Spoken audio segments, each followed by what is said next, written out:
اور پہناتے ہوئے آنکھ میں آنسو لے کر باندھتے ہوئے کہا باندھے نصیر کھولے دستار. یہ ولی کی زبان ہے, یہ ولی کی زبان ہے. گفتے اللہ بود گرچہ از حلقوم عبداللہ بود.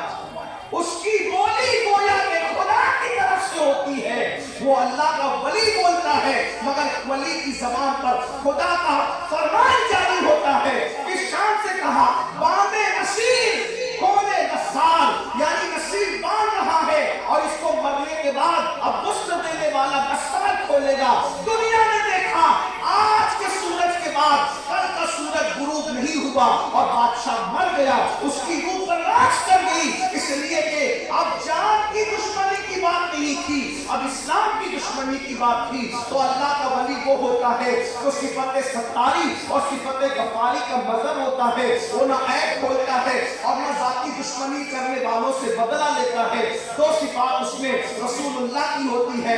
ایک صفت یہ کہ رسول اللہ رفیق ہے امت پر اور شفیق ہے امت پر. تو جو اللہ کا ولی ہوتا ہے وہ رسول اللہ کی امت پر رفیق بھی ہوتا ہے اور شفیق بھی ہوتا ہے, یعنی اس کے اندر چڑچڑا پن نہیں ہوتا, وہ لوگوں کو ڈانٹتا نہیں, وہ لوگوں کو گالیاں نہیں دیتا, وہ لوگوں کو جھڑکتا نہیں, وہ امیر اور غریب کے فرق نہیں کرتا.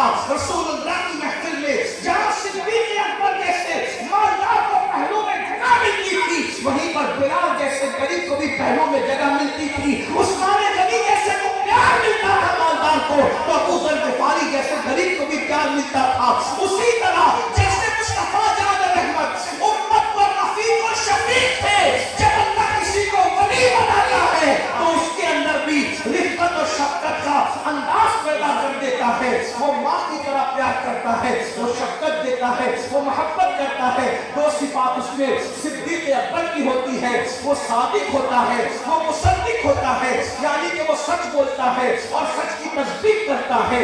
اور دو صفات فاروق اعظم کی ہوتی ہے, وہ امر بالمعروف کرتا ہے, نہی انل منکر کرتا ہے.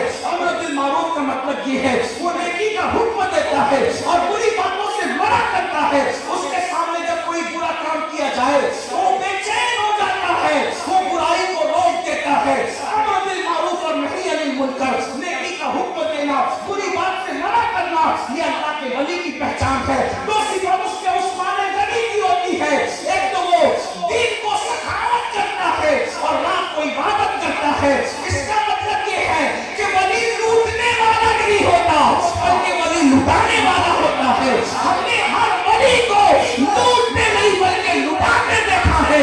ارے زمین کے اوپر رہتے ہیں تو بھی ان کے نام پر لوگ پھلتے ہیں, اور زمین کے اندر چلے جاتے ہیں تو بھی ان کے لنگر پر ہزاروں کا گزارا نظر آتا ہے. عثمان غنی کی دو صفات ہوتی ہے کہ وہ دن کا سخی ہوتا ہے, رات کا عابد ہوتا ہے. اور دو صفات اس میں مولا علی کی ہوتی ہے, وہ یہ کہ وہ جاہل نہیں ہوتا بلکہ وہ عالم ہوتا ہے اور وہ بہادر اور شجاع ہوتا ہے.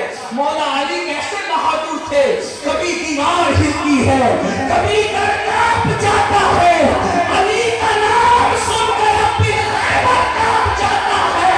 پوری زندگی کبھی علی کے سپر کو کوئی گرا نہ سکا, لیکن مرحب نے ایسا وار کیا کہ مولا علی کی سپر گرا دی.